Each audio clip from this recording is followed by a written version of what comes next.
Hello and welcome. You're tuned in to the best in Paranormal Talk Radio. This is Darkness Radio. I'm your host, Dave Schrader. That handsome guy over there, Tim Dennis. Hello, Tim. Hello. Well, listen, we keep getting inundated. We covered this yesterday on the news. If you didn't tune into it, yes, folks, we are aware of the passing of legendary actor Kirk Douglas. You don't have to send us any more messages. You don't have to send us any more Facebook messages. We've addressed it on social media. We're aware the legend has finally passed. It's been a long time, but it's been a big part of our show for many years, and we're sad, of course, to hear of the passing of Kirk Douglas. The legend of Kirk Douglas has finally come to an end. Interesting, nonetheless, how many people are still reaching out to me telling me they also remember his passing in the 80s. But here we are, 2020.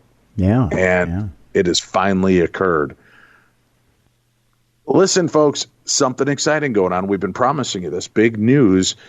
The show is making a change. Well, what kind of change, Dave? What are you going to go to 1 day a week? Oh, my God, you guys are so unreliable. We're never going to be able to get this show if you're only going to 1 day a week. Whoa, simmer down, people. For God's sakes, nobody said we're going to 1 day a week. We're staying Saturdays and Sundays, or Mondays and Thursdays. Could be Wednesdays and Tuesdays. I'm not sure, but you're definitely going to get your 2 days a week, plus True Crime Tuesday every week. So don't get nervous. We're just going to flip formats. We're going from our former home.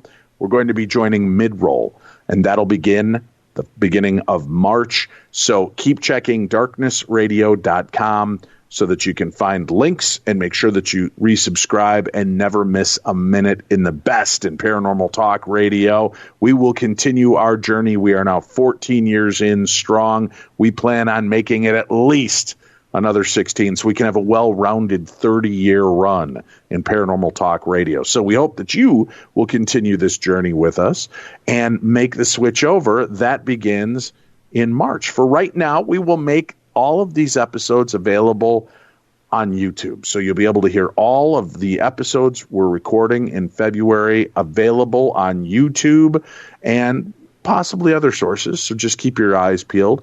But definitely right here on our YouTube channel. Check it out. And what I need you to do is not only check it out, like this, and hit the little bell. That way you subscribe and never miss a minute, or any of the other cool items that we put up here on our YouTube page. So please make sure to do that right now. Like this post, like this show, and then hit that little bell so that you're alerted whenever a new episode or any new content is added to the program. Let us begin. Tim, it's always good to revisit with a friend. And today, Joni Mayhan is back with us. Mm-hmm. And Joni reached out to me a few weeks ago and said, Dave, I've got a story for you. This is a terrifying, true haunting. And we always love when Joni visits us. Joni, welcome back to the program. Thanks for being here. Oh, thanks for having me. It's always fun. Yeah, and you're at it again. You've got another book that's coming out, and this is coming out, what is it, February 20th, correct? Correct. Excellent. February 20th, it will be out and available. We have a link to their Facebook page on today's program so that you can find it and easily access it. And this is pretty creepy, the Hanover Haunting, the DeAnna Simpson Story. Why don't you, and I guess from what I understand, our good friend John Zaffis, the godfather of the paranormal, actually wrote the foreword for this book. Is that right? He did. We were very blessed to have John involved in this project. He's also involved in a chapter inside the book. It goes through a pretty terrifying investigation that they did there with DeAnna. So you get to hear a little bit more about what the godfather had up his sleeve. Excellent. So the book will be out February 20th. Joni is the author of the book. It will be out. Again, we've got links so you can follow along with this. But we also heard from DeAnna Simpson herself, who's going to join us in just a few moments and tell us this tale. Joni, you're always out there keeping your ear to the ground, pulse, finger on the pulse of the supernatural society. Maybe you could at least introduce us this way. How did you first become aware of the Hanover Haunting? the Hanover Haunting was hard to not know about because it was all over the news several years ago after a Fox News team came in and filmed the house, and they had an experience there where the cameraman was actually scratched, and then they caught the image of a dark shadow while they were there filming. So, and then after that, the house was on the Dead Files. So that brought it some really national attention. So I was aware of it. I'd watched all those shows and I was aware of it, but never thought that I would be closely involved in the story until about a year ago. DeAnna reached out to me and said, I'm looking to write a book about my experiences, and you were recommended by our mutual friend Gina, and would you be interested? And so I did a little more research, just looking back at it. And it's, if you Google Hanover Haunting or the most haunted house in Hanover, you'll find just link after link after link of information and pictures and just a crazy, extreme haunting, unlike anything I've ever seen before. So that's what I was going to ask you. On board the minute. Yeah, you've written a lot and have experienced a lot regarding the paranormal. How would you rate this haunting compared to others that you've heard about, investigated, and seen? Oh, hands down, this is the most extreme haunting I've ever heard about, and I've been involved in quite a few. It was the things that she went through, the things she endured, and even has proof of, and other people's stories about experiencing similar things. It's crazy. I've never seen anything like this. When you start hearing claims that it's not just the homeowner, which, listen, we all get those email messages, the Facebook private messages, right, of, oh, I think my house is haunted. This is going on, that's going on, I'm seeing this, I'm hearing that. We all take it with a grain of salt until we get more information. But when you start seeing, Joni, that this case is so well covered that even the media who is covering it is being affected, was that a clinch for you on knowing you've got to dig deeper? Oh, definitely. And really, it all came home for me when I actually visited the house. So I had attended the Mass Paracon in Massachusetts, and I was back on my way back home to Indiana, where I live now. And I made a point to stop and visit with DeAnna. And I thought, I need to see this house. I need to see what it feels like. And I'm also sensitive, so I can feel things when I walk into locations, and I can tell how severe it is. There's been a lot of cases where I've gone in and just turned around because the haunting there is well above my pay grade, and it's something that I don't want to have to contend with. And that was what was going on at DeAnna's house. I walked inside, and the ghosts were just all over me in an instant. It was such an oppressive feeling. It was like walking into an invisible wall of smoke and oil. It was just so intense. And I just looked at her, and I said, how do you live in this? And she said, what choice do I have? This is where we have to live. And so I kept having to go back outside. I said, can we go sit on the porch? And it was nice weather, so we were able to sit outside. And it was at that moment that I said, you know what, DeAnna, I'll write your book, but that's secondary. We got to get you help and get you out of this situation. So, and that's pretty much what we worked on. Joni, how do you, even the best sensitives, if they know too much before arriving at a location, their mind can affect them. How do you separate what you knew about this haunting going in, what was happening? How do you separate that from your actual sensitivities so that you know that you're not just picking, you read something creepy and then you go in the house and you get that vibe just because you're like, God, I'm right here, I'm in it. Is it hard ever for you to kind of separate the difference? Yeah, as a medium, I like to always go in with a clean slate and not know any information, so that way all my interpretations are pure and they are my own and not tainted by other people's experiences. But I'm also clairaudient, so when I go into a haunted location or I'm anywhere near a ghost, I hear them. And for me, similar to ear ringing, except for the difference that it's not a constant sound. I can turn my head, and the sound either gets louder or softer, so I know where the ghost is in the house. And over the years, I've learned. So wait, you hear really like you hear it as though it's kind of a disturbance or a ringing, not like you're not like you're hearing voices. No, I'm hearing like a shuffle of air in some cases, and sometimes it's more of a high pitch, and I'm able to tune into that. That's my gateway. So when I tune into that sound, I'm able to get more information. I'll get mind pictures, or I'll get just information that I know. And sometimes when they're really, really strong, the sound is really loud. And then it also comes with that just absolute terrifying feeling of this thing wants to get you. This thing wants you dead. And I've not felt that a whole lot of times, but when I have, I've definitely retreated because it's nothing that I can work with myself. So I felt that at her house when I walked in. Right. There was just that sense you knew what you were up against. Could you hear any of the spirits at all? Were they warning? Was it as if they didn't know you were there, but you could hear them? Talk us through a little bit of that experience. Well, when I walked in, it was immediately as though there were a dozen of them that jumped me. It was so overwhelming. It was hard to pick one out and get information. It was like being in a rock concert surrounded by frantic people. And I just couldn't handle it. I couldn't pick out one to get information from. It was just very overwhelming. So I would go outside and then I'd say, okay, I think I can go back in again. And we'd walk around and she would show me different areas of the house. And it was, for a minute things would back off. And then all of a sudden everything was all over me again. It was just so overwhelming as a sensitive to go into something like that.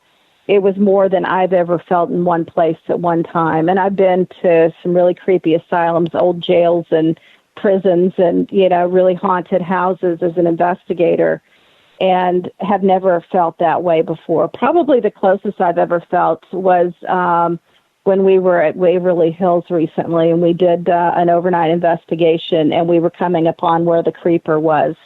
And that sensation was very similar to what I felt when I was in DeAnna's house. All right, let's take a moment now to introduce DeAnna Simpson. DeAnna, the woman at the center of the supernatural nightmare. DeAnna, welcome to the show. Thank you for being here. Oh, thank you. Thank you. Wow, just in what Joni has explained and how intense she picked up on this in a brief moment, knowing she could leave, she could go outside to talk to you about this. Everybody's going to need to know, how does someone survive this kind of high energy, high octane kind of experience? So we'll get to that in a bit, but how soon did you realize things were off in this house? Or had you been there for a while and then they keyed up? Walk us through the start of this haunting for you. The start is that when my husband and we got married, we were living in an apartment. We started actively looking for a home. A neighbor tipped off Tom about this house that would be perfect for us. So we made an appointment. There was a family that was flipping the house. We said that we would come out. So let's just say it was a Tuesday when we showed up. As soon as we pulled up, it reminded me of a home that I grew up in Kentucky with my mom and dad and my brother. So I was instantly drawn to this house. So when we were still sitting in the car, Tom looked at me and was like, no, we're going to go look at this house. And we're just doing it because, I promised so-and-so at work we'd look at it. And no, this is not what I want. I can just tell by looking at it. And I said, I love this house. I can't believe it. I mean, I was out of the car door. I was in the house. And mind you, it's a cute house. It's small. It's adorable. But it was nothing special. And I absolutely was mesmerized by it. It's like to the point where when I walked in the house, I had similar smells, had certain sights that I was like, oh my gosh, Tom, look at this. This was in my mom and dad's kitchen. This was the same flooring. Like, I was just overwhelmed with wanting this house. Had you ever had any kind of sense of connection to anything like this before in your life? No. Like, let's just say, for example, I do feel like that everybody has a sixth sense. For example, let's say you're sitting in the family room, you hear the phone ring, and it rings. You know, that kind of thing. But, you know, like, I could be sensitive to that, but I mean, I'm not a medium. I thought that, like, I was that person that went to Gettysburg, loved a ghost tour, went and saw The Exorcist and Halloween movies, like, you know, like everybody else did. That was basically the extent of my impression on things. Was I sensitive? Yes, but not like this.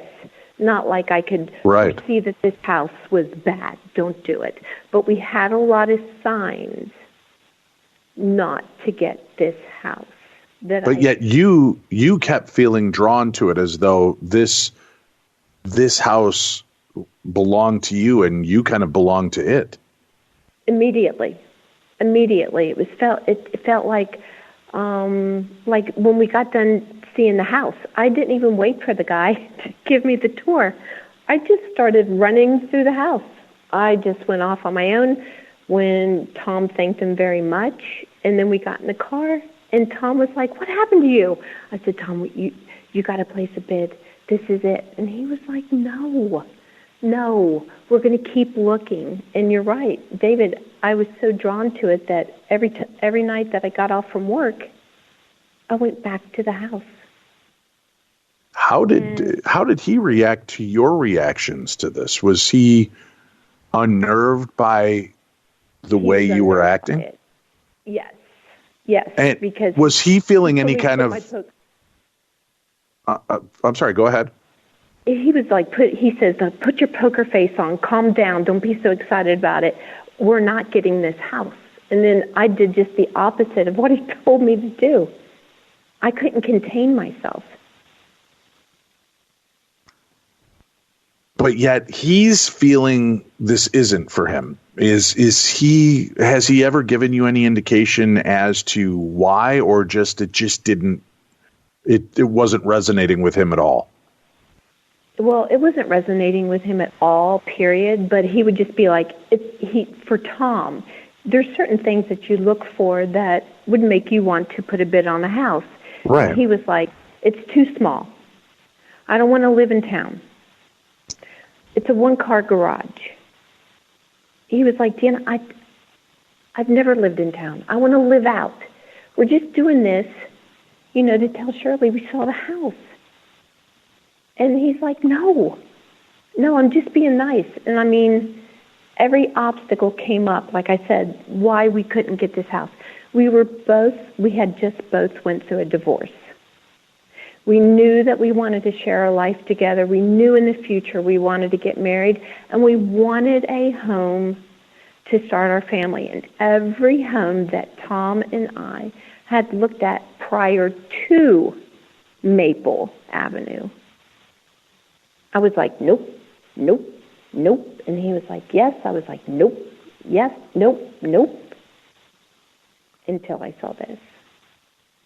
Let me ask Joni, if you don't mind, Joni, having the vast experience you've had, why do you think, if there is such an intense and dark haunting there, that it would feel so inviting to DeAnna as opposed to repelling her or giving her that? I mean, we've all been in places that you just walk in and you're like, no, I'm out of here.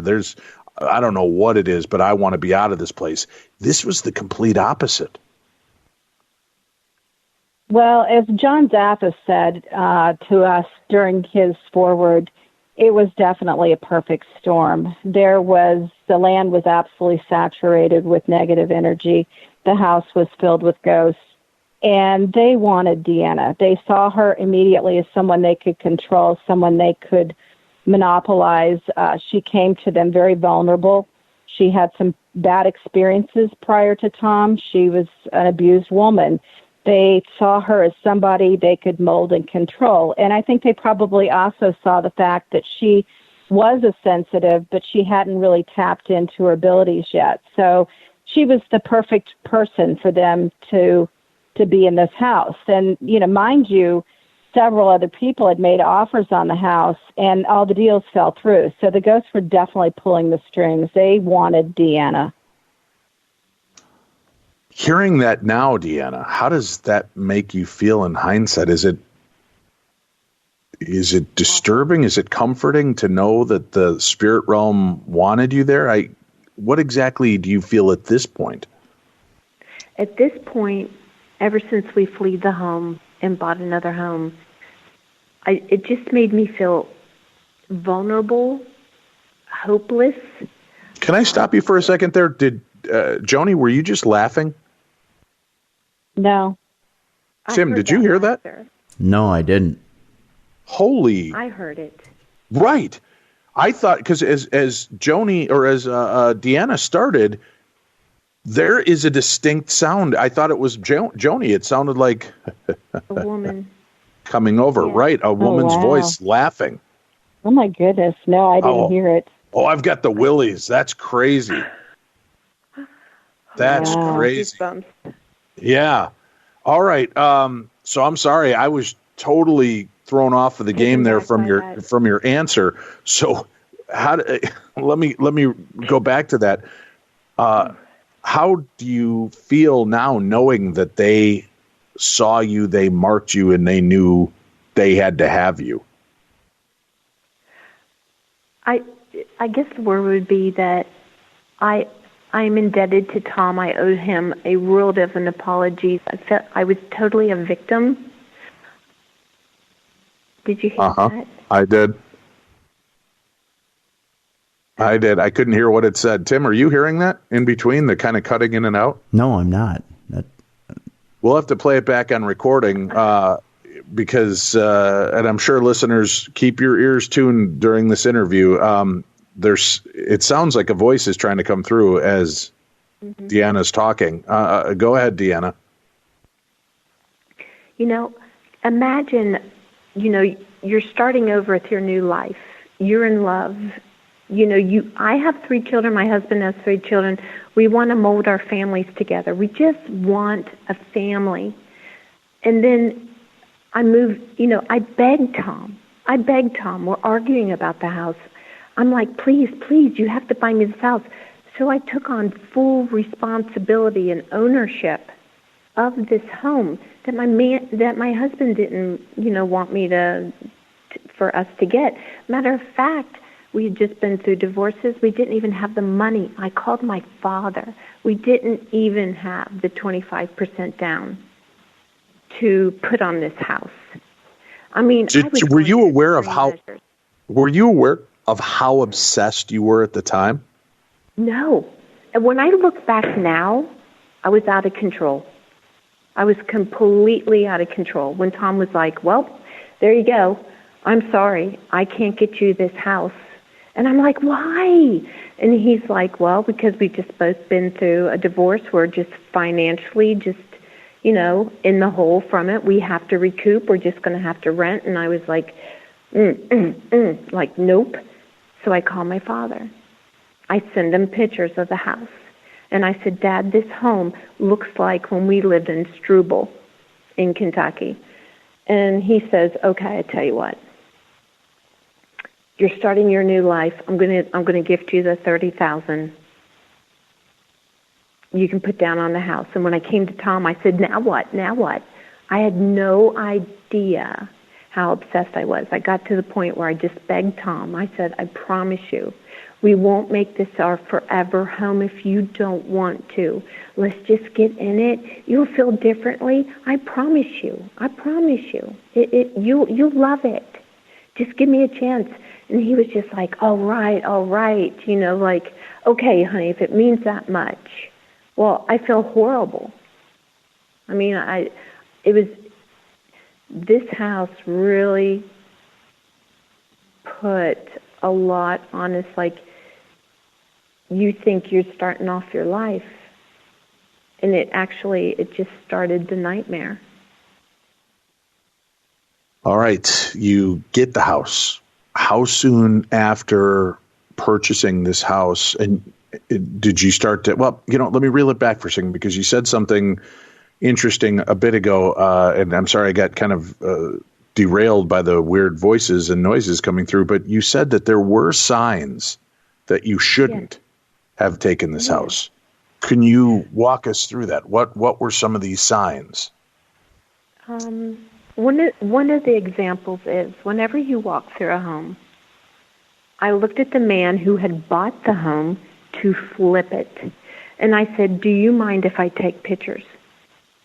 Because I want to send these pictures home to my mom and dad and show them what we're looking at. And he's like, sure, take all these pictures. So I took all of these pictures. Tom and I went back to the apartment. We went back to have this discussion about this home that was not a discussion. It was actually me begging him for the house. We started looking through the pictures. And as I was looking through the pictures, I noticed, now, please excuse me for my terminology, because I'm not in a paranormal group. I don't know this aspect of the world. Well, I started seeing these big white, like one big white ball, or I would look like something like an arrow coming out of the ceiling and shooting across the room.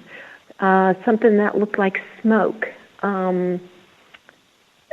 I saw this one black shadow in the kitchen. And I said, Tom, we saw the house during the day. What is this? And he said, honey, oh my gosh, it's light reflection. It's hardwood floors. It's called dust. It's called a car going by and a reflection coming in the window. And I went, yeah, that's it. Sure, that's it. And then as we left the house, and I opened up, there's the kitchen, and then you walk through into the breezeway. And when I shut the door and we locked it, I started taking pictures in the breezeway. And, I was getting the same thing. But Tom assured me, he's a pharmacist, he looks at everything very scientifically. He's like, that's what it is. He would always have a good explanation for me to understand. And those were the first signs that we saw, that I didn't realize that it was a warning. I didn't understand it. Now, you're in this house. Yes. What are the first few examples of supernatural activity that began to manifest? Well, the very first thing that happened is that as soon as I moved into the house, I shut the kitchen door that led into the breezeway. Mm-hmm. And as I was taking the picture, I was so excited to show my mom and dad, and I was taking a picture of myself with the key in my hand. And when I looked at the picture, there was a man's, like a see-through, apparent man's face with transparent, like, neck and shoulders looking from inside the kitchen, looking at me in the breezeway. It started as soon as I got the keys in my hands. Well, wait, so you take this photograph and you capture a full human apparition. In the window. What was that? I don't know. I heard something talking over your voice as well. DeAnna is talking, folks, and from time to time we're hearing this voice. Now, we do have Joni Mayhan on the line as well. Joni, are you hearing those extra voices? I'm not, which is a little odd. It makes me wonder if maybe it's coming from my end, which is all possible. It's strange because Tim's not hearing it. You're not hearing it, but both DeAnna and I are hearing, while she's talking, a female voice come over. Very strange. Okay. she's obviously, Joni, picking up on what's going on there. She starts seeing these manifestations. They wanted her to have this house. Why immediately begin to make themselves known to her, though? You would think if they're trying to lull her into a sense of security, it wouldn't begin with such a radical and powerful first statements.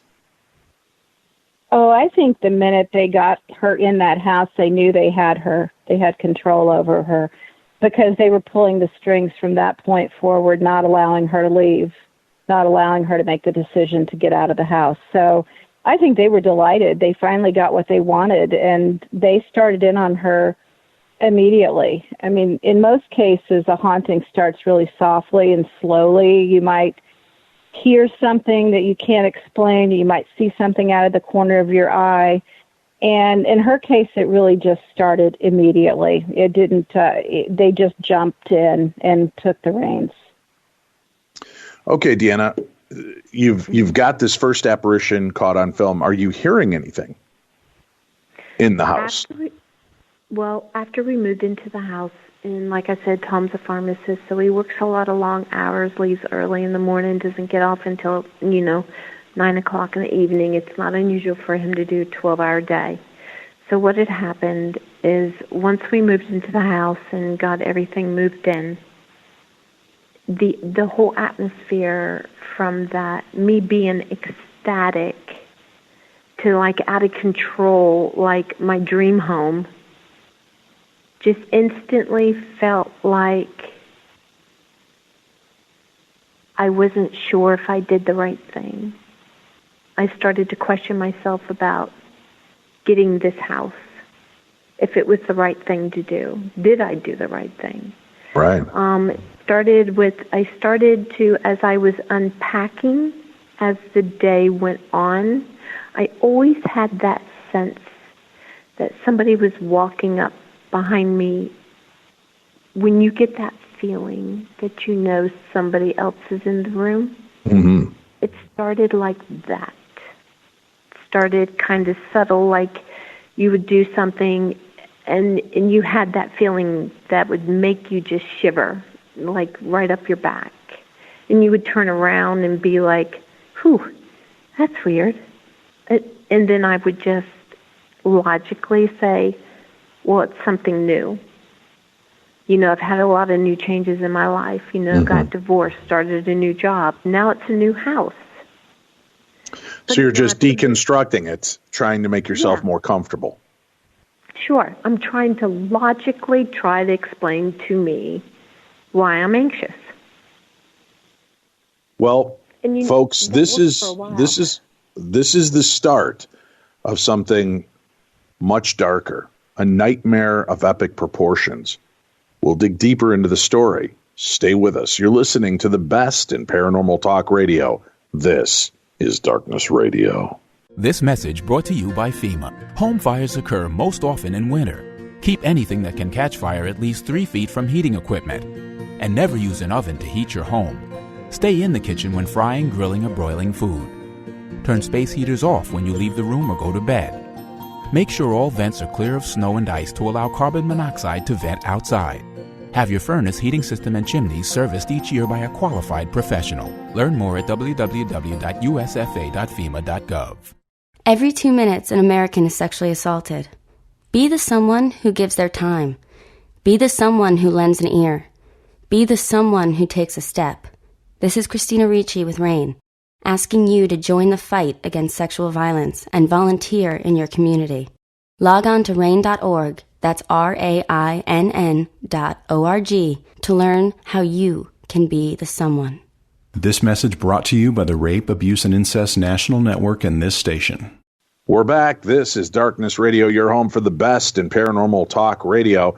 Remember, folks, you're checking this out on YouTube. Make sure to like today's program and click on the bell to be alerted to more episodes and other special content that will be placed here. Follow us over at darknessradio.com for updates as we are transitioning to our new home mid-roll, which will begin at the start of March for this month. This is where you'll find all of our brand new episodes as we continue to go on our Darkness Radio YouTube page. And make sure to check through. We've got a lot of other great content here on the page as well.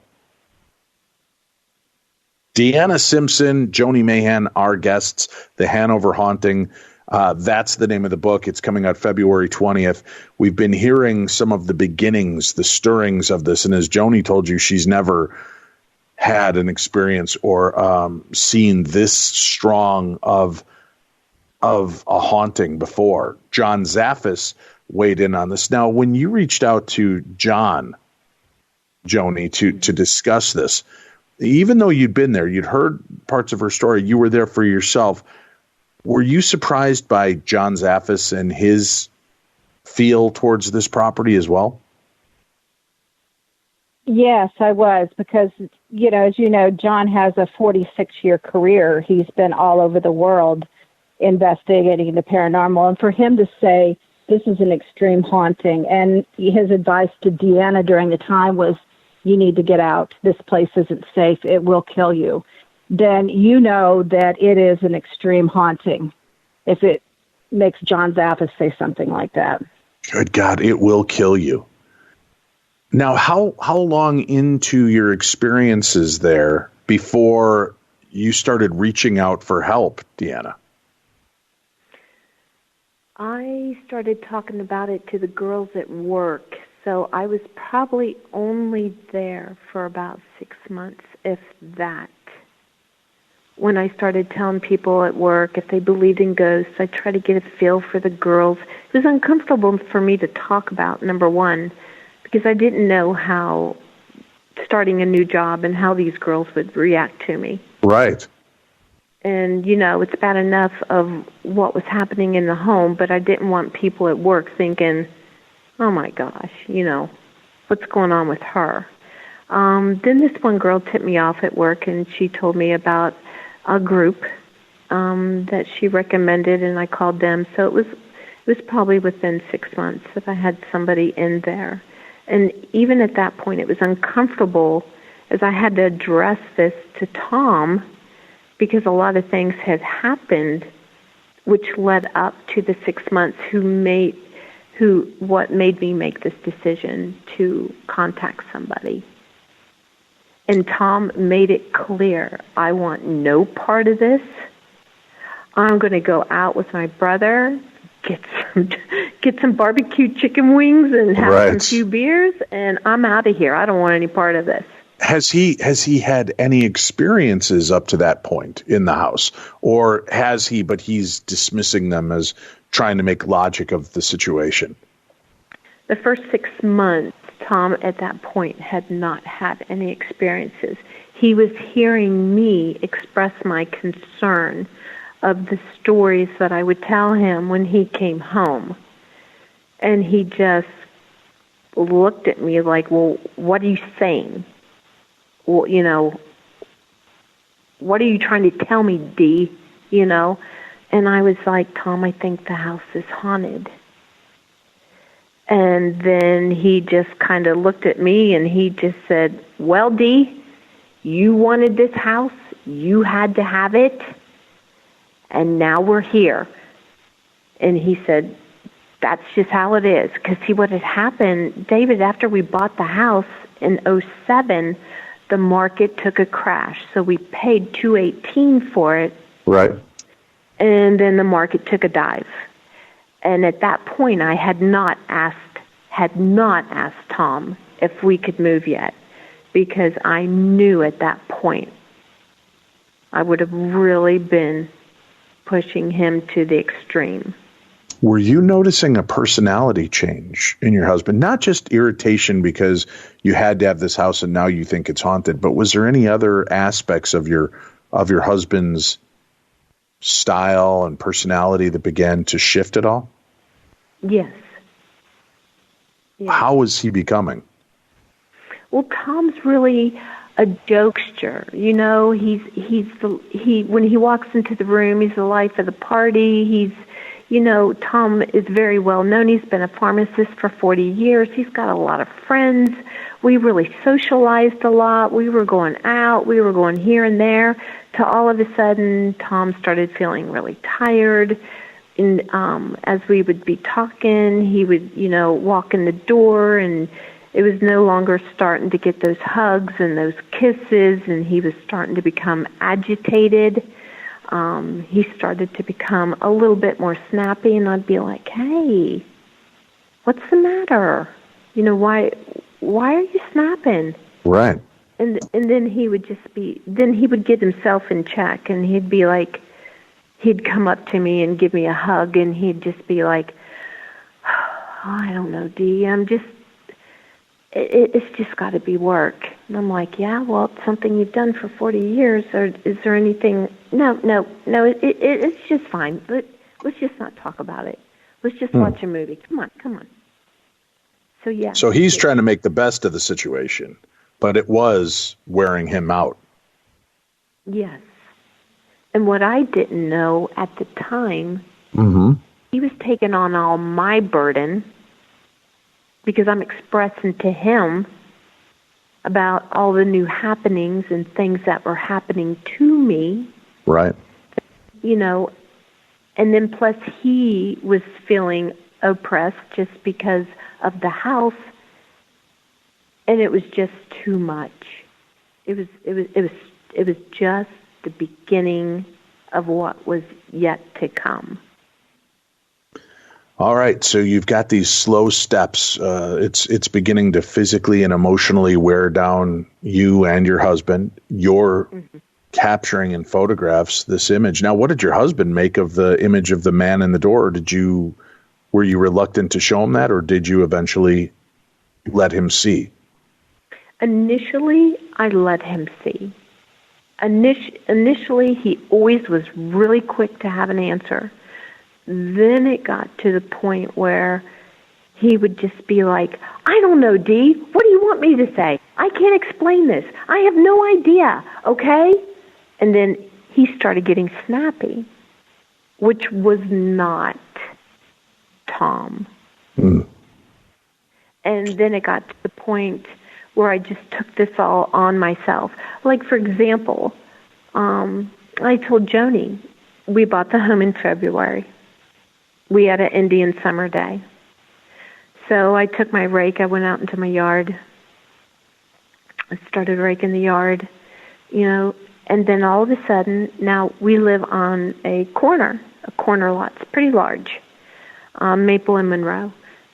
And out of nowhere, I'm raking this elderly woman, and she just had a really shaky, low voice. And she was like, in her witchy old lady voice, she says, "Excuse me." And I look up, and out of nowhere, here is this elderly woman, all hunched back over. She's got a 3-legged dog that appeared to be as old as her.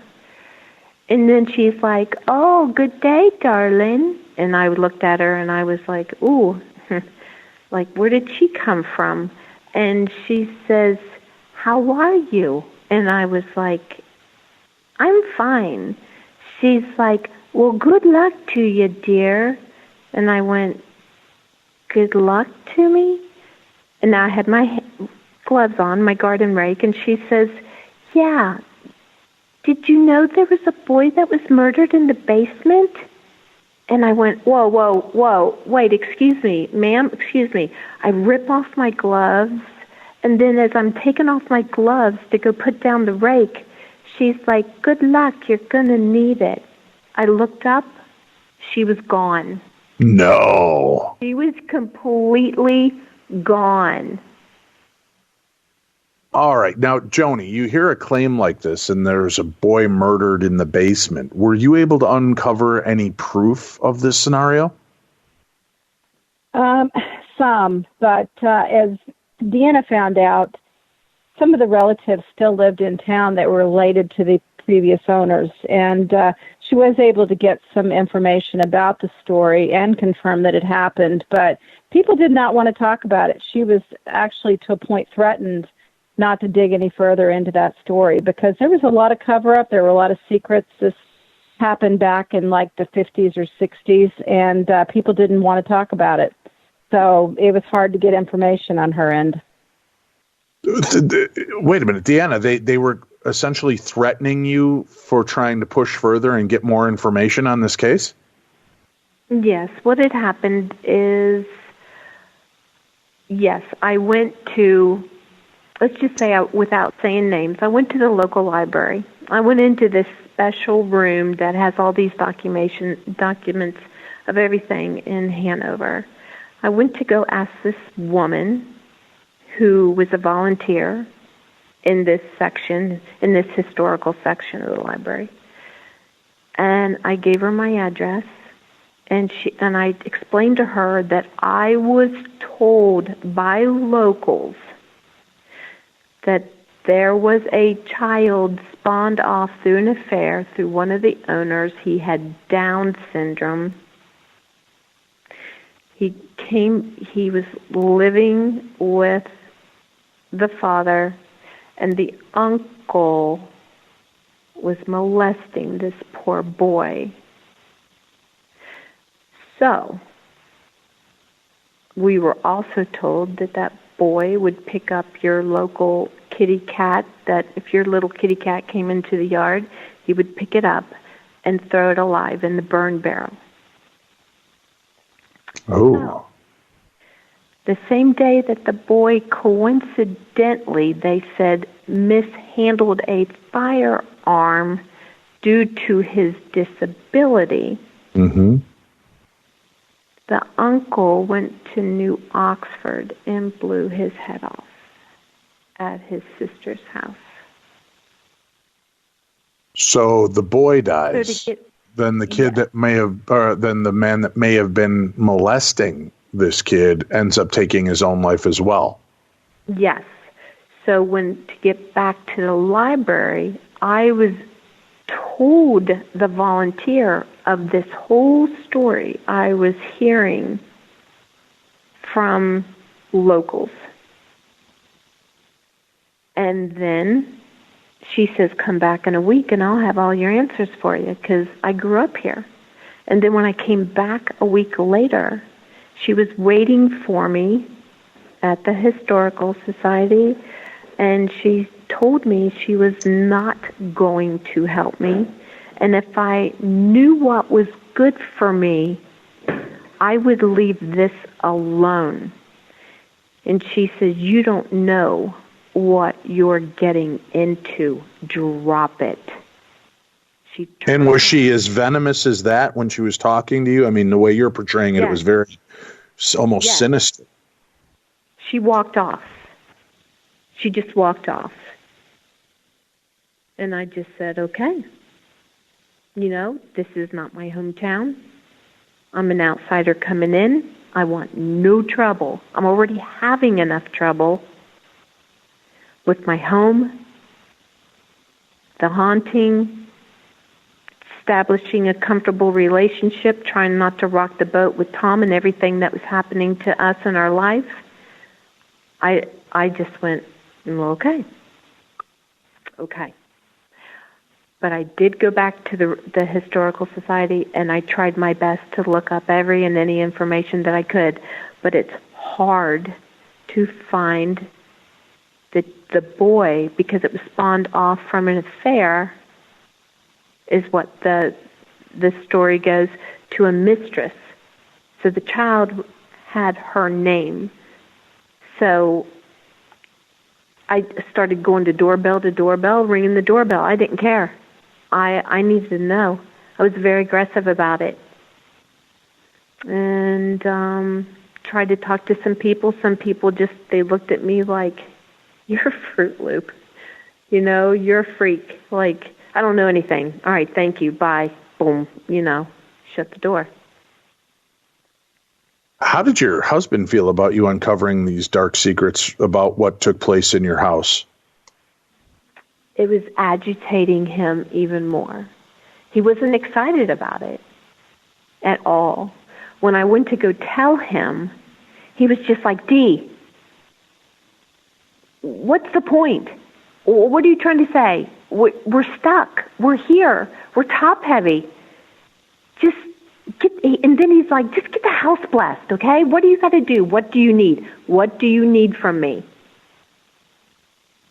And then I was like, Was he becoming more and more aggressive about this as well? Yes. Yes. Until he was attacked. And then once he was attacked, it was no longer a question. Okay, well, take us to that moment when his attack occurred. What had happened is we were sitting in the kitchen. I just got done feeding them, and we were just sitting there, and we had a nice dinner, and then so forth. And then he just kind of looks at me. We're talking, and then we hear this door slamming. And then he just looks at me condescendingly like, oh, must be the ghost, right? Like he's heard so much stories. Right. And then my retort to him was like, Tom, why do you have to be like that? Why do you need to be such a hole? And he's just like, oh, come on, DeAnna. He says, you got to laugh about it. Come on. You know that everything's fine. And then we start getting into an argument because everything is not fine. And then I'm like, look, we start arguing. I'm like, I just need your support, okay? I just need you to believe in me. All I'm asking you to do is this. And then he comes out, and then all of a sudden, we start seeing peripherally this black mist. And it was kind of like a serpent. It was just very quick. And then when we just both stopped in our tracks, no more fighting, no more nothing. It looked like somebody had blown black coal smoke that was in a serpent-type like figure, went through into the breeze doorway, and then he just looked at me, and I was about to jump his bones I felt justified. And then I just... All right, well, maybe you and I have different definitions of jumping your bones. I don't know if you were so emotionally excited that sex was the first thing on your mind, but... I don't know if I'm picking up on something different here than maybe what you were trying to get at. So were you aggressively, you were ready to jump on him because finally you were being validated, or the sexual tension was finally broken? We'll retract that. Jump the bone. Yeah. We'll retract that, and we're just going to say. Good. All right.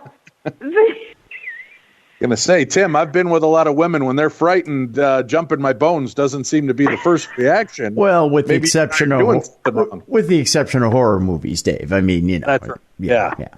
Oh my goodness. Yeah, where everybody gets killed. Right, but after something scary happens, they have sex. It always a weird deal. But all right, so he finally witnesses this for himself. He finally witnesses this, and then I looked at him and I just said, "So what are you going to say about that? Huh? What can you scientifically prove about that?" And then he just said, "D." And then all of a sudden, his left arm, he grabs it, and he goes, "Ow!" And then he grabs his arm. He's got a long sleeve shirt on it. He unbuttons it, and we both jump up, and he's like, I'm like, "What's the matter? What's the matter?" And he's rolling. He goes, I don't know. It's burning. He rolls up his arm sleeve, and he's got a gash in a X, not 3 long marks, but an X. And it was to the point where it was so deep, surface-wise, that the X it raised and it started to bleed, like as if you had just wiped out your knee when you fall off your bike. It just like took that top layer of skin, and it was a big X. And now your husband is a believer. Yes, because he just looked at me and he hugged me real tight, and he just said, "Oh, Dee, I'm so sorry." And I just started, I just fell into him and I just started sobbing because it was the moment that he realized. Yeah. That had to feel good, though. Now you're not alone in this. You are confirmed in the strange behavior that's taking place in your house. He has seen it, unfortunately, with dramatic effect. Now, was that the first more violent thing that had ever happened there? No, that wasn't the first violent thing that happened there. There was a lot of occurrences that happened to me or happened to my daughter. The first. Now I know. I was going to say I know you can't give away too much because you do want people to check out the book. But if you could give me one of the most intense examples that happened to you and to your daughter, I'd appreciate that for our listeners' sake. Oh, sure. When my daughter was there, we went to go downstairs to do some laundry, and as we went downstairs, we just went to go do laundry. So we both walked downstairs, and she said, "Mom, I'm not going to go down that basement by myself. Please come with me." So as we started doing the laundry, and we were just laughing, carrying on, the lights in the basement shut off. And with that, we started to hear when the lights turned off, we just panicked. We just stopped, and Amber's like, "Mom, Mom, Mom." And I'm like, "It's okay. It's okay." And then in the back room of the basement, we heard the storage door slam, and then we started hearing this low, laughter, like it was enjoying our fear. And it was really deep, like that Boris Karloff laughter that you would get that was drawn out, like in Thriller, Right. And then at that time, Amber grabbed me, and it was so pitch black. We couldn't see. We were falling over each other, trying to scramble, and we were both screaming. But once we made it to the steps to go upstairs, we noticed that all the lights were on upstairs in the house. And then we just went upstairs, and as soon as we both reached the top of the steps, then the lights turned on. Now, that wasn't one of the worst, scariest moments. The other really scary moment, now, did not happen to my daughter. My husband was upstairs asleep. We have 2 bedrooms on the first floor, and we have a 3rd bedroom upstairs. Now, this one wasn't the worst, but it was very intense. I was sleeping on the first floor because my husband was snoring so bad. Well, as I was sleeping on the first floor, I started hearing all of these toys playing downstairs. Started hearing children's toys. So I get up. It's pitch black. It's in the middle of the night. I go down the steps. And as I'm going down the steps, I have night lights, in the outlets. So we have this storage door, leads to a storage closet. I started hearing all of these toys going off in the back of the closet. With that, I opened up the door, and I looked down, and we had a basket of toys that when the grandchildren, if they were to come over, that's where I kept all their toys. Well, when I opened the door, they were all going off in the basket. So I stepped inside the closet in disbelief. Like I could not believe what I was seeing. So I walked into the closet, and the door slammed right behind me. And when I was in that storage closet and the door slammed, the toys continued to go off. I started screaming and pounding on the door, screaming for my life because I could not unlock the door. There was a little window at the end of the storage closet, and I could see a very black cape type like the room started shrinking and enclosing on me.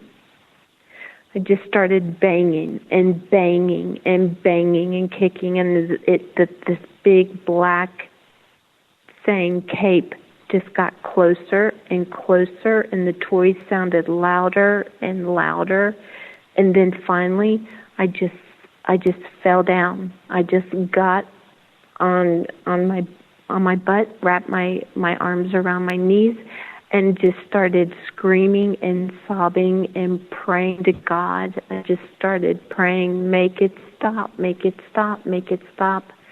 And I just went into a full-blown panic attack.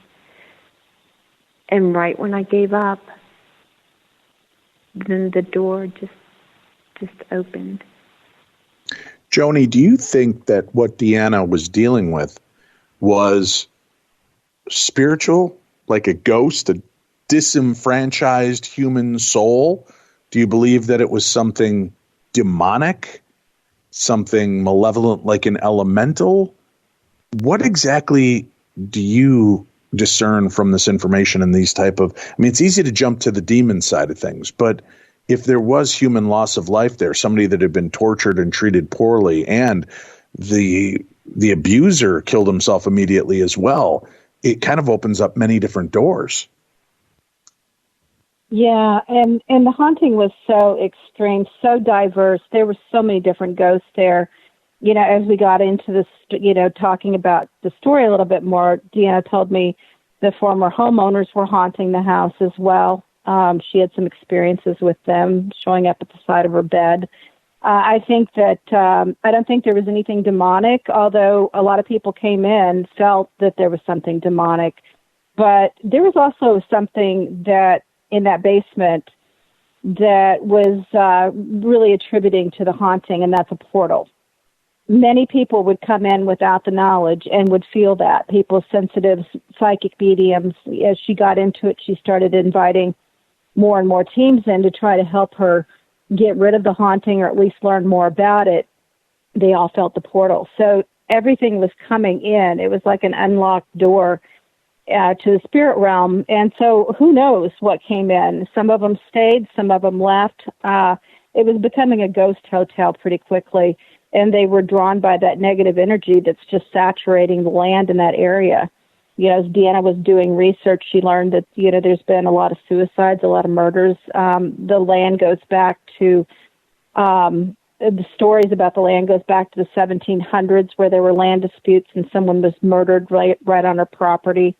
It's 16 miles outside of Gettysburg, so a soldier actually died on property near where her front yard is, en route to Gettysburg. Just so many things have happened there over a period of time that it's really absorbed into the area, and so it draws in all the negative energy. You have certainly got the historical aspects of why this place would be haunted. It's kind of blood-soaked in a sense. You're having all of this activity. What are you doing to keep yourself sane, to feel like you're not losing your mind? The only thing that I could do that I found myself keeping my composure, I got out of the house as much as I could. When Tom wasn't home and I knew he had a late night, I would go walk. I would go take a drive. I don't have any family here except for my children, and I don't mean just except for my children, but like my immediate family, we're all from Kentucky. So I would call my kids and just be like, I made excuses like, hey, can I come over? Can I just hang out? There was times where I would pull up and I could just feel the negativity was so thick. And I was just so afraid to enter my own home. I would just go to the mall and sit on a bench, and I wouldn't go back until the mall closed, and I knew Tom would be home soon. And that's really bad when you would get off from work, and your home is supposed to be your castle, but right, your sanctuary. Yes. It's your retreat. It's your place. You're right. It's your sanctuary, correct. But we didn't have a home. We owned a house. And it was a house I didn't want to go to. And knowing that my husband worked all those late hours, I tried to get creative in ways, and there was plenty of times I sat in my car in a parking lot because I just could not return.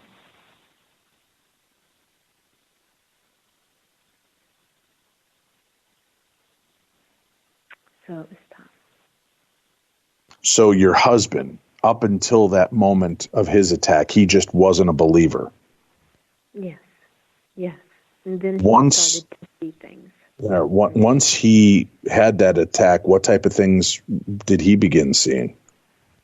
He started to see things more. Initially, it started off peripherally, like he would think he saw something peripherally, but then we started to see images, like walk across from one bedroom to another.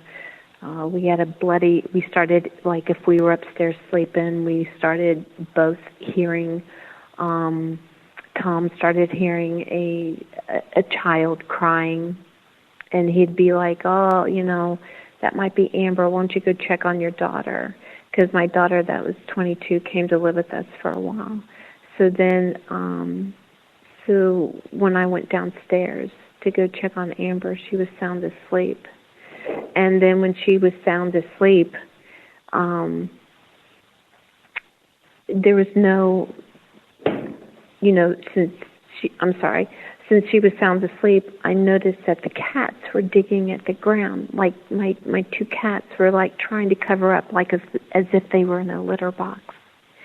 And then once I scooched the cats away, there was one bloody footprint with 2 toes. So the footprint was human except for it only had like a hoof-like front, and it had blood. Yes, it had blood around it, and that's what we were hearing. Clopping sounded, clop. 1 foot, clop, clop, clop. And then when Tom came down the next day to see it, he was like, what the hell? So then I got a rag. I didn't clean it until Tom saw it, and it was underneath the polyurethane. I mean, I scrubbed it, and I finally had to get a SOS pad, and I put some soft scrub with bleach, aggressively scratched the floor, cleaning it up, and it kept coming back. Every time we heard the footprint, every time we heard that 1 foot with the clop in the middle hallway, it was always guaranteed to be right back, and droplets of blood. And it smelled like, if you're a hunter, you would know the smell if you had killed an animal, and that's what it permeated. You could smell it. And yet your daughter's living downstairs. Yes. Did you? She didn't. Go ahead. She didn't stay for long. She couldn't take it. So it was making itself known to her as well, even though she was sleeping that night. Yes. Yes, it started affecting her too. In the room that she was sleeping in, the closet door kept jiggling and jiggling and jiggling, and then to the point where it would jingle, and then it would open. But then what really finalized with Amber is Tom and I went to Kentucky. We had a spare bedroom where he had his elk head and a deer head, and it was his man cave. It was his office. So we took a bedroom and made it into an office. But we always locked the door because he had guns in there. We just told Amber, hey, you're responsible. You can have people over. I don't care. But you know the golden rule. You don't go in this door, but it's locked anyways. And all of his guns were locked up in safes. So Amber called me from Pennsylvania to Kentucky one night, like 3 o'clock in the morning, frantic. and she called me screaming, and she said, Mom, I just heard the loudest bang in my life. And she says, and it came from Tom's room. I heard it in his office. Mom, it was so loud, it shook the floor. And she went through the house. I said, Amber, go. Lock the house, go. And she says, no, she says, no, wait a minute. And she started walking through the house. She picked up a kitchen knife, and she started walking through the house. The door was locked. She goes, Mom, somebody might have broke a window or something. And I said, get out of the house. We will come home. We're just going to come home from Kentucky. We're coming home. I said, just leave. Just leave. And so she went to her sister's. When we came home and we had unlocked the door, Tom's elk head that he had hanging up on the wall that his brother, who's a taxidermist, hung up on a double lock for us. But as soon as we opened up that door, that elk head was about 1.5 feet away. He had a desk right underneath. He had his, roll top desk underneath the elk head and a lamp, but it was out about 1.5 feet. So the elk head was literally picked up off the wall and placed, and it's a 12-point antler. Nothing was wrong with the elk head. Not one antler broke. And as soon as we opened it up, we were like, right. It was staring. It was positioned to look at us as soon as we opened the door. So when did you start reaching out for help then?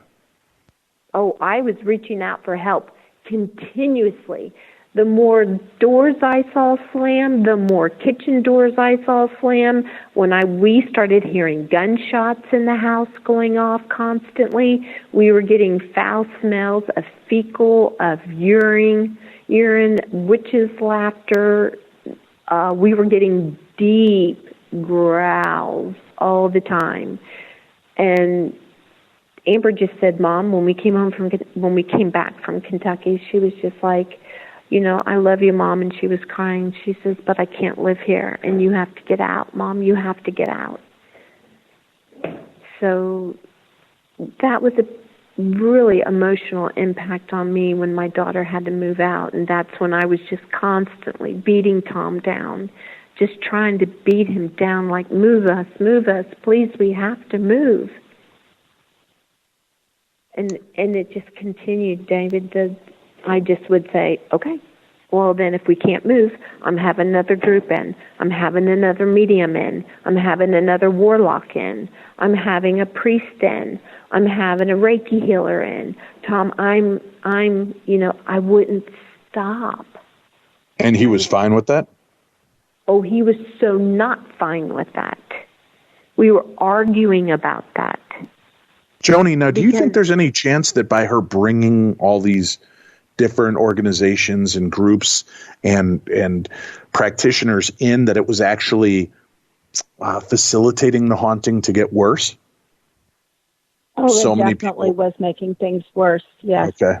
A lot of the investigators, and I have interviewed some of them for the book, and some of them really truly tried to do their part to help her with the cleanse the house, but it was far greater than what most people could handle. And what it just did is it provoked them. It made them angry. So things might have been calm for a couple of days after they left, but then all hell would break loose after that. It was like they would retaliate against her. So, but, she needed to know answers. She wasn't involved in the paranormal world before that, so she didn't know what was going on. And for her, it was a little bit of an obsession, almost like what she felt when she wanted to buy that house. She needed to know what was going on. And I think she thought that maybe by knowing, she would be able to stop the haunting or solve the haunting. And it didn't. It just made things worse. Now, talk to me, if you would, DeAnna, about John Zaffis. And getting him involved in this case. What was that like, and how did you get him in? somebody had recommended, that was a friend of John's, and said, hey, you got to come over to this house. Johnny, the next time that you're in the area, please, I'm asking you to come into this house. You have got to meet this couple, and you've got to come over and meet this house. Because I was telling these people that every time I brought somebody over, that I said it was like feeding off of them. It was getting stronger and stronger, and it was getting more louder, more things were happening.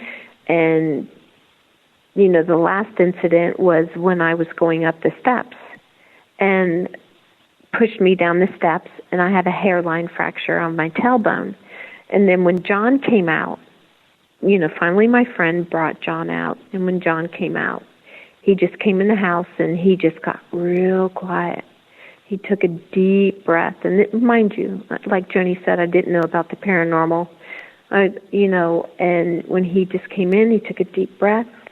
He was real quiet, and he just walked around the house, and he said, tell me what's happening to you.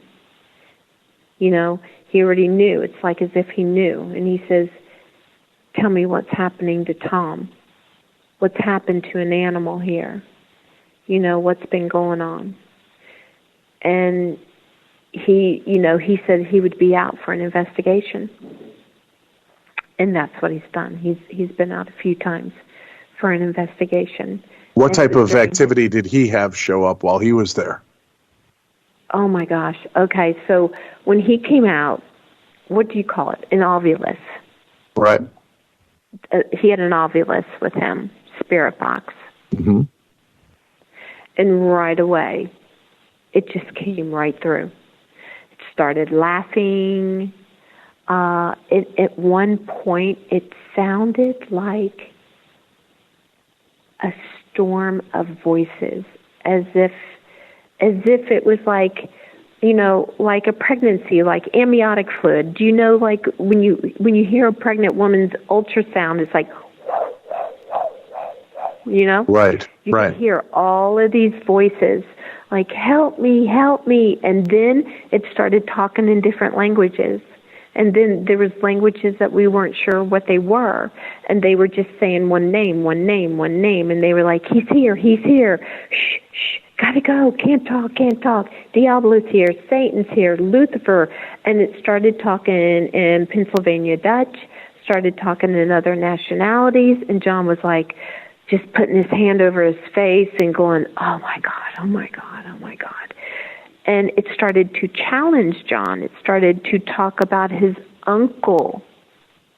And it just went on like his uncle, of course, being Ed Warren, the famous demonologist and paranormal investigator. So it was the spirits there were taunting even the investigators. Yes.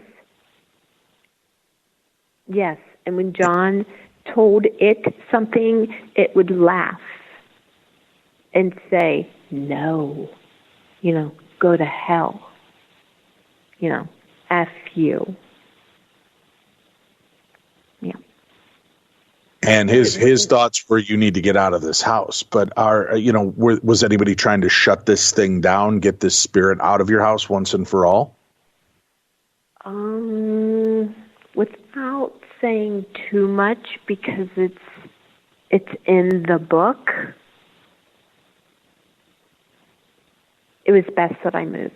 John told me to get out.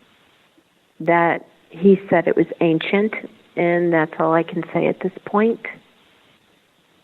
But he just looked at me, and the recording just went off the wall. It started, because John kept saying, tell me your name. I command you. So then it started. And I just know that John looked at me, and he said, and he grabbed my shoulders, and he was like, Dee, you have got to get out of this house. It was very intense. Is that what you eventually had to do? Did you have to leave that house? Yes. And I know listeners are going to be curious then, did you end up having to sell the house? We had it on the market for 8 months, and we had no nibbles, and I understand. Due to the history of the home without people knowing the end result, nobody wanted the house. So it sat for 8 months. Chip Coffee told me to bulldoze down the house, right? Fill the basement up with concrete, and put a privacy fence around it, never to be built on again. Well, we had to recoup our money, so we couldn't do that. So do you tell the people the experiences you've had there? Did you have to give a warning of some sort? Yes. And we did not sign, we did end up renting the house, but we didn't sign a year's lease contract. We just said you can do month per month. Hey, no hard feelings. And how long would people last?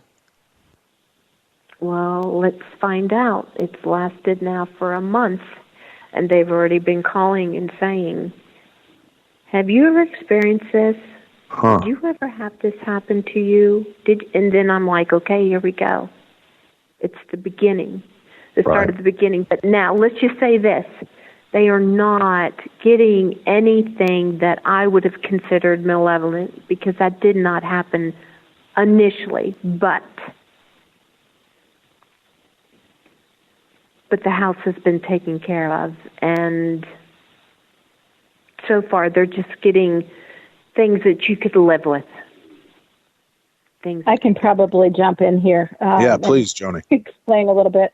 The majority of the really awful parts of the haunting were being done by one particular entity. He was the one that was doing the damage. He was the one that was threatening and hurting people, and he was removed. So once he was gone, the house is not as bad as it was before. But with that said, there is still a portal there, and it has supposedly been shut down, but I've been back to the house after this cleansing, and it is still haunted. It wasn't the same extent that it was before. Like, I could stay there and not have any problems, but there's still something going on there, but it's not what it was before. Understandable. Mm-hmm. Terrifying stuff. I mean, that's so much activities. Did any of it follow you from that property to where you live now? One protector, it's a woman. Her name's Christiana. She did follow me to this house because she was my protector. And in that house, before the dark energy, she always warned me. She always warned me before something really bad was about to happen. And you believe that this protective spirit has come with you? Yes, I know she has. Okay. Yeah. But nothing... Tell them how you know she has. Right, yeah. But I just want to clarify, there was nothing dark or strange or mysterious. No, nothing here. This house is love and light. Right. We've had no problems, no nothing. I mean, we live in a house now, David. We have a home. We have a home. We have picnics. We have barbecues. We have a pool. I have my 8 grandbabies here. It is just, it's the way life is meant to be. But she is still with me. And do you believe that it's because she's with you that's why you're safe? I think that I'm safe because she's with me, but I don't think she has to protect anymore. There is a story about her that needs to be told. And Joni and I are here. She had the most important part to play in that haunting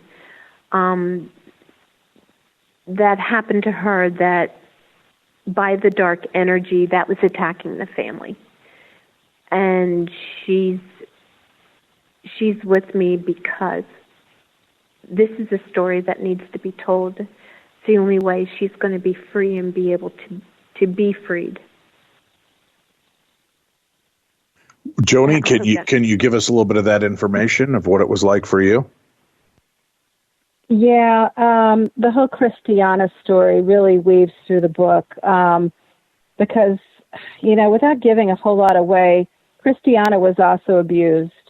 And DeAnna, when she was married her second time, would often go out and try to stay away from the house when she knew her husband was going to be there. And one place she ended up going a lot was an old cemetery, and she would just go and sit in the cemetery and cry and pray. And at that point, we believe she picked up Christiana, because Christiana really resonated with her because they had similar lives, and Christiana was actually murdered. And she followed DeAnna back to her home and then to the new home as well. But with her came the man that murdered her. And so Christiana's story, she was also being haunted in the afterlife as well as DeAnna was being haunted in real life. And so it was very interwoven. I think Christiana really saw DeAnna as somebody who was going through something similar, just on a different level, and really took to protecting her. So, it's like I really don't want to get into too much of it, but it really a lot of layers to this haunting that you wouldn't get from a lot of other stories. DeAnna, what advice do you have for listeners, and we've got them around the world, that may be dealing with a haunting like yours? The biggest advice that I can give to everybody that is going through similar situations with me is be careful.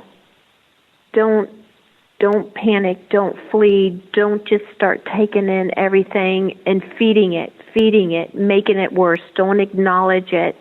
Don't play into it. That's what it wants. Don't start recording. Don't start talking to them. Don't start doing EVPs and being like, hey, do you have something to tell me? I mean, I engaged. I acknowledged them. I fueled them. I brought people in for them to feed off of. I fed this thing. You have to be very careful with what you're doing, and only do it with professionals. Do you believe that this house will always be haunted? Is that a temporal scar? Yes. Not to the magnitude it was with me, like Joni just said. There is a portal that has been tried to have been closed numerous times. Each time, I swear, it grew and grew. So do I believe? Yes, it will always be haunted. To the extent it was, no. That evil, dark, malevolent, no, has been removed. But are there other sources there? Yes, because if you walked in that door right now and started taking out your equipment, it's going to engage right away. There's other things there that'll be like, hey, boom, boom. It's like a freak show for paranormal. It immediately engages. You don't have to wait, sit around for hours. It starts. What happened when the Dead Files came there? Oh my gosh. They were, first of all, Amy Allen and Steve DeShavi and the whole crew, Jim Casey, absolutely fantastic. Quality, painless production, amazing, just amazing. And they got all sorts of evidence that, that they're not allowed to talk about. But immediately when they walked in there, Amy had to bring in 2 shamans in order to walk in the door. Has the episode aired yet? The Dead Files aired in 2014. We are called The Assaulted. Mm-hmm. And then we did My Haunted House with Jim Casey, and that was called The Hanover Haunting. And I mean, that's how deep the story. Where, of course, I work with Jim and Painless Productions with the TV show The Holzer Files. I know. Right? Congratulations. Thank you, David. Congratulations. Thank you. You're my #1 show. Oh, we appreciate hearing that. Thank you very much. Yeah, so I do respect them for the work that they put in on it. Their quality. Did Amy leave feeling that things would get better? Amy left it at this. She told us we had to get a warlock, which we did. And she said if this warlock could not, for 3 days and 3 nights, and he was told specifically what to do. And if that did not take care of it, she said, I'm afraid that it will never become resolved. And that is what has happened. Gotcha. Yep. What a shame. I mean, it's sad to think that such a place is so tortured with that type of activity. And that, maybe those spirits will just really never know peace. I agree with you. I don't think they'll ever know it because the 2 prior owners, I found out, were both the same type natured person, meaning both alcoholics, both abusive, both struck with the hand, incest. It just goes on and on. I mean, once the Dead Files came out, I received 50 emails. People were leaving notes all over the front porch. People were leaving angel gifts. People were constantly coming up and ringing the doorbell and saying, my grandma said, and I remember my mom talking, but my grandma said, and it just, everybody just positive, reinforced the fact that house, like they were told when they were little, they weren't allowed to go by that house because, that was the creepy house. That's unbelievable. What a fascinating story. The book, it will be out and available February 20th. And will it be available through all major booksellers, Joni? Yes, it will be. It'll be primarily on Amazon.com, but people will be able to find it in bookstores. All they have to do is ask for it if it's not on the shelf. And we will have a link up for it as soon as it's available in our shop, folks. You can go directly to darknessradio.com, click on the store button, and that'll take you into a page. You can click on the Amazon storefront, and there you can access our paranormal books that we cover on the show, true crime books. You can also find a cool gift shop area there with all kinds of weird paranormal paraphernalia and such. So go check that out at darknessradio.com. You're out. Your life is turned around. Are you still with your husband that you were with at that house? Yes. It got to the point, though, when we were at that house and after John left, and I just, and after I was thrown down the steps, had a hairline fracture on my tailbone by this darkness that shoved me down. I looked at my husband, I bawled, and I just said, I love you. I never want a divorce. If you want to stay in this house, you can stay here. But I'm getting an apartment. So, yes, thank God, and I do mean that literally, that Tom and I survived being victims to this haunting. And then once we left, we're yes, our life, our marriage, we are just fine. We are That's wonderful. Great. Yes. That is great news. I can't thank you both enough for your time and sharing this terrifying haunting with us. We will check that audio, although there were a few spots I think we might have just been getting some of the bounce back audio. The time you were speaking, I distinctly heard a woman laugh at the start of this interview. Folks, write to me. Let me know. Did you hear it? Dave@darknessradio.com. Dave@darknessradio.com. And tell me, what do you think about hauntings like this? Have you lived through a haunting like this? Remember, we always want to hear your stories, and there's 2 ways to share them with me. You can email me, Dave@darknessradio.com, or call our Voices from Beyond voicemail, 651-300-4977, 651-300-4977, and leave us your story. If you have encountered the strange and the supernatural, we want to hear about it. and we'll share it on an upcoming episode of the Best in Paranormal Talk Radio. And also wanted to thank all of you that have been sending in notes and cards to P.O. Box 22321, Eagan, Minnesota 55122. That is the P.O. Box. It's best to reach Darkness Radio. Just write it to Darkness Radio and then address it to either Tim or to Dave, and I'll make sure Tim gets them. I'll read through, and I'm reading every one of the notes we've gotten. We've had some great responses, some great letters, very sweet, kind things that have been said and sent, so we do appreciate that as well. That's Darkness Radio, P.O. Box 22321, Eagan, Eagan, Minnesota 55122. Now remember, changes are coming. Exciting changes are coming. And you're going to be able to find this show soon on a whole plethora of new streams and ways to access it. For those of you using and utilizing our current platform, our app, keep it, because we will be updating and upgrading the app with the RSS feed so that you can continue to listen to the show from that app. You'll always have that available. If you haven't already downloaded it, go to the iTunes Store or to your Google Play Store, and you'll find the Darkness Radio app there. Download it. It's free to download. It'll give you access to my shows and make it easy for you to hear the programming that way. So keep watching, and please do us a favor on today's program.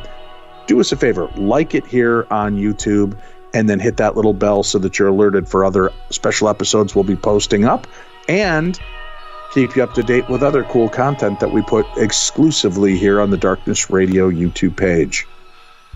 For Tim Dennis, I'm Dave Schrader. You've been listening to the Best in Paranormal Talk Radio. This is Darkness Radio.